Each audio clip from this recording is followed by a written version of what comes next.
I never chose to be born, and it seems neither did my parents want me at first.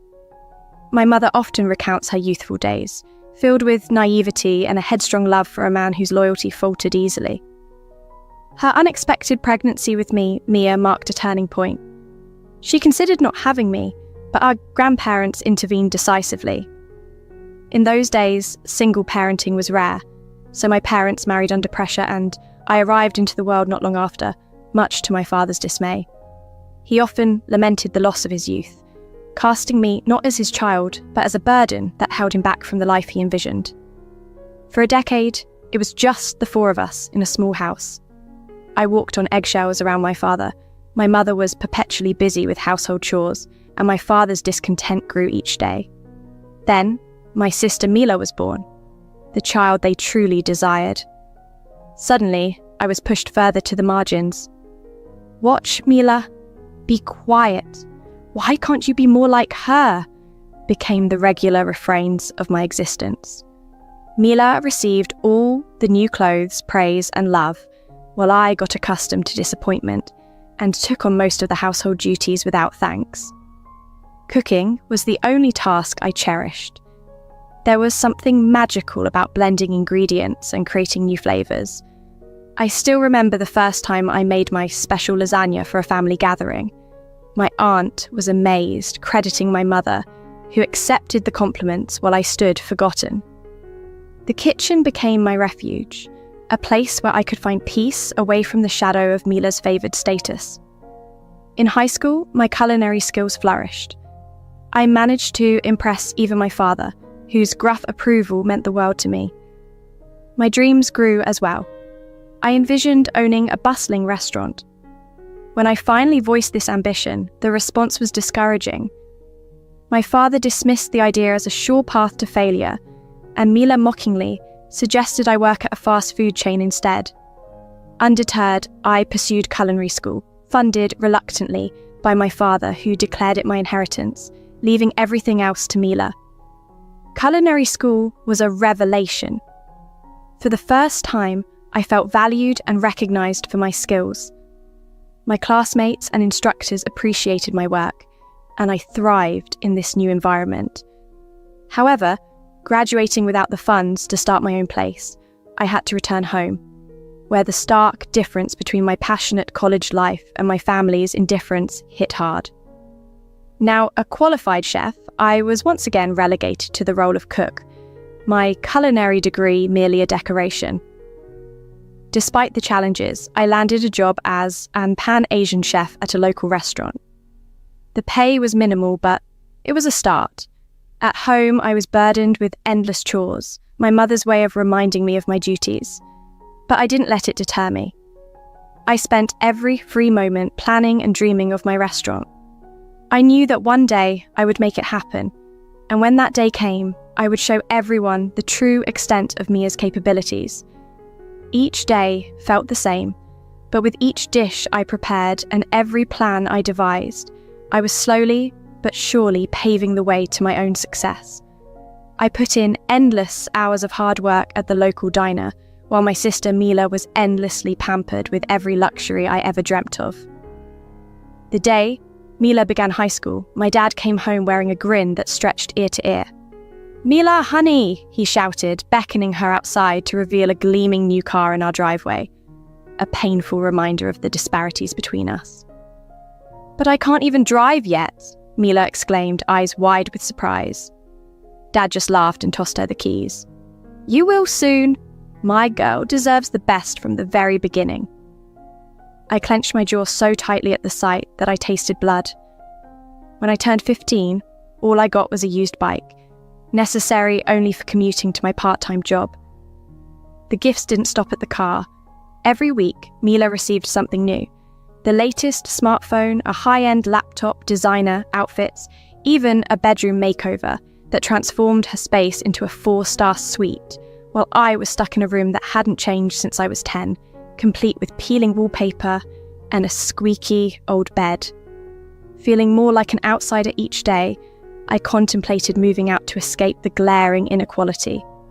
I could maybe share an apartment, anything to feel less invisible. But then, Christmas rolled around. Determined to make a statement, I spent my savings on thoughtful gifts for everyone. Lottery tickets for the big jackpot, not just cheap scratch-offs.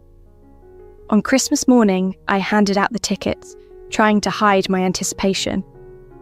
My mother's face dropped with disappointment, and my father scoffed, dismissing them as trivial. Mila didn't even bother to open hers, simply rolling her eyes. "Oh, Mia, that's really considerate," my mum patronised before suggesting that since I hadn't got them anything of value, I shouldn't expect anything in return.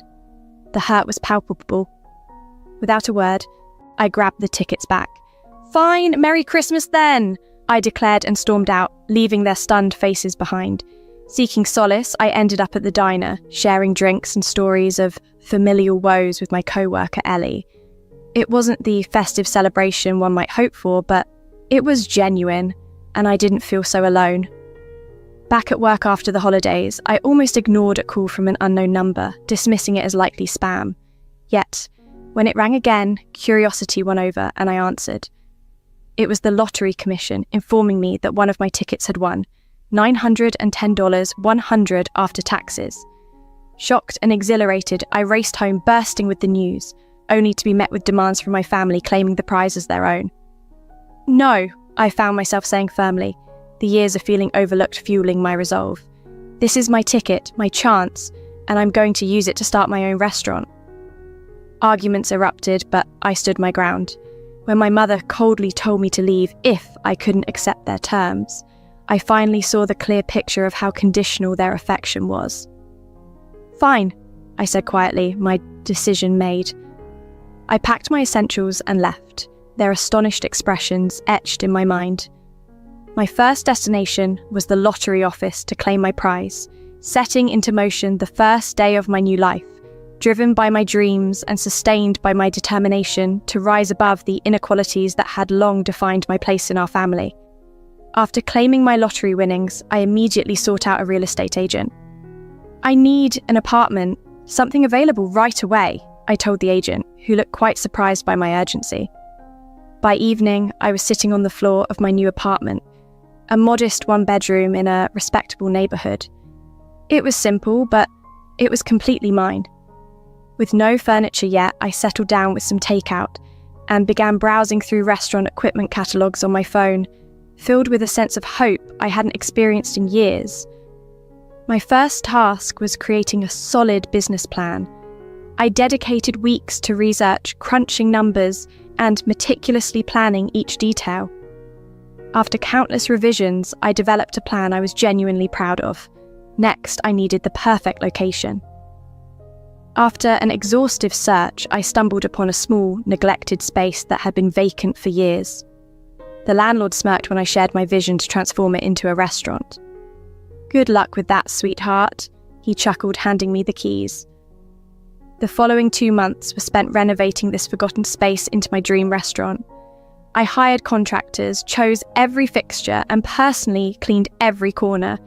It was exhausting, physically demanding work, but each blister and bruise felt like a victory.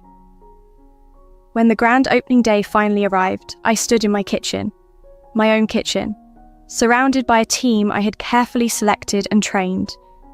As the first order came in, adrenaline surged through me. "Let's do this," I declared, tying on my apron. The initial months were intense. I worked 20-hour days, juggling cooking, managing, and tackling any task that needed attention. Gradually, the word spread. People didn't just enjoy my food, they loved the passion and creativity I poured into it every day. I introduced a loyalty program for regular customers, offering special discounts and first dibs on new dishes, which became incredibly popular. I soon had a dedicated group of regulars who felt more like family.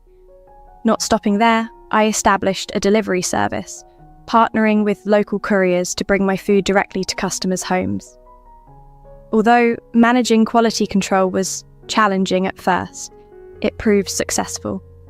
Social media became a powerful tool for me.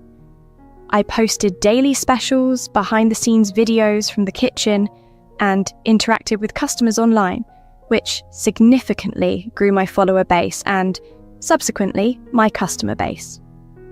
3 years in, my business was not only surviving but turning a profit. It was modest, but it was progress. I began scouting for a second location.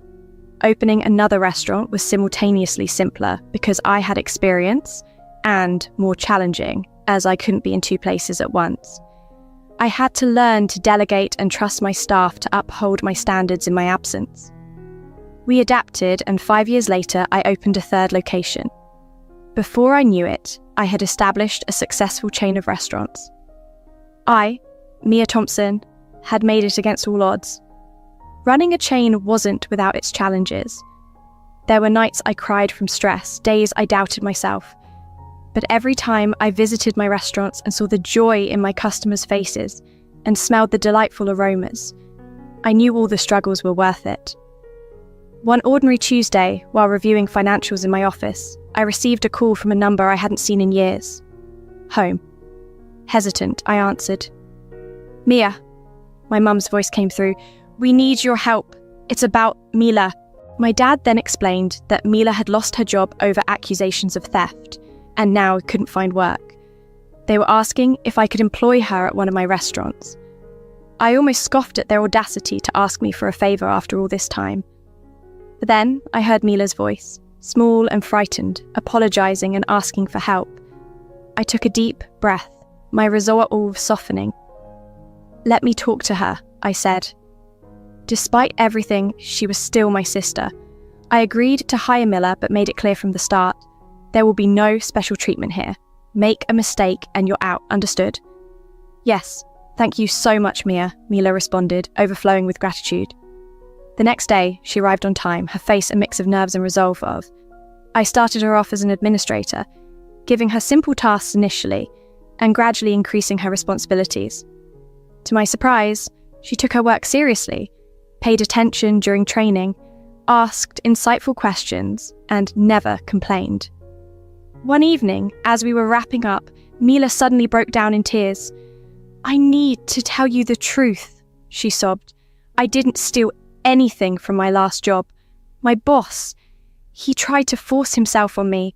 When I refused, he fired me and spread rumours that I was a thief." A wave of protective anger washed over me. "Why didn't you report him?" I asked. "Who would believe me over him?" she replied, wiping her eyes. "I was so scared, Mia." "I believe you," I said, pulling her into a hug.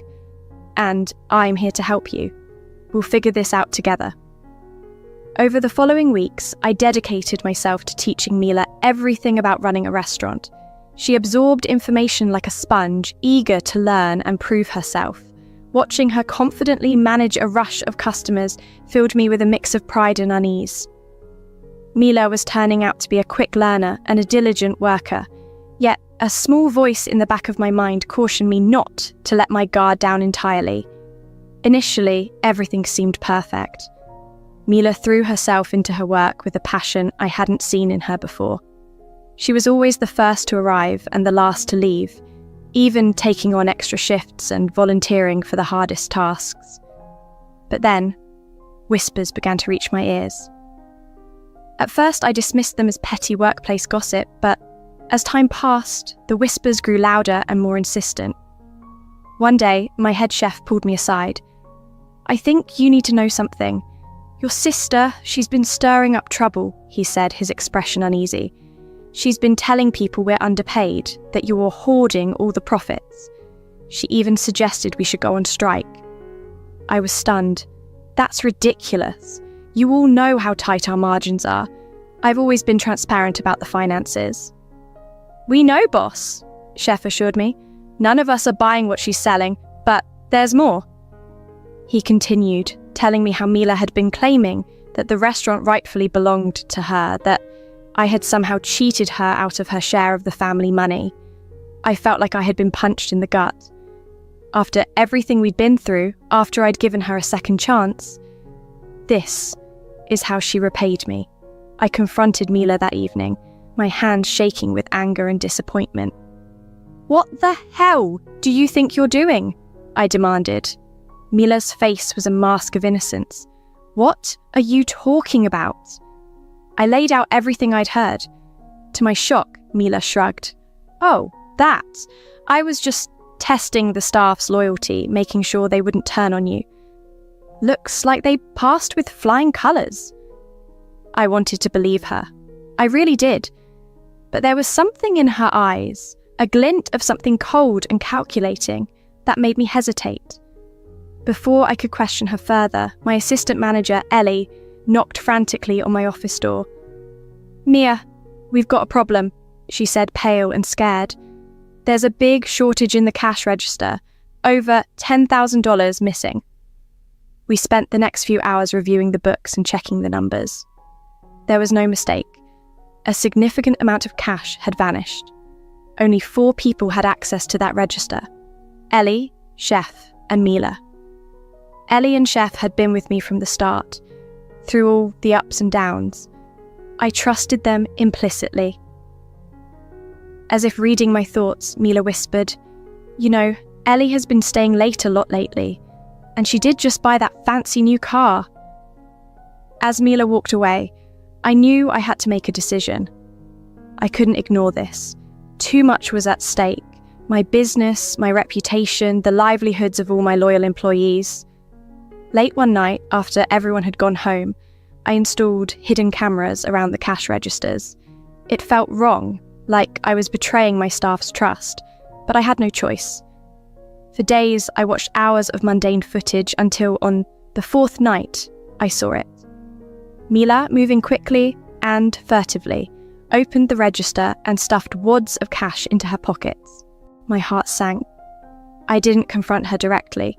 Instead, I called the police. The next day, as Mila was finishing her shift, 2 officers walked in. The look on her face, shock, then anger, told me everything I needed to know. As the police led Mila away, she lashed out violently, knocking over tables and shattering dishes on the floor. "I deserve this money. I should be rich, not you. You stole my life," she screamed. Watching her being taken away, I felt an overwhelming sense of emptiness, a void where my love for my sister once resided. The following day, the atmosphere in my restaurant shifted dramatically when my parents burst in.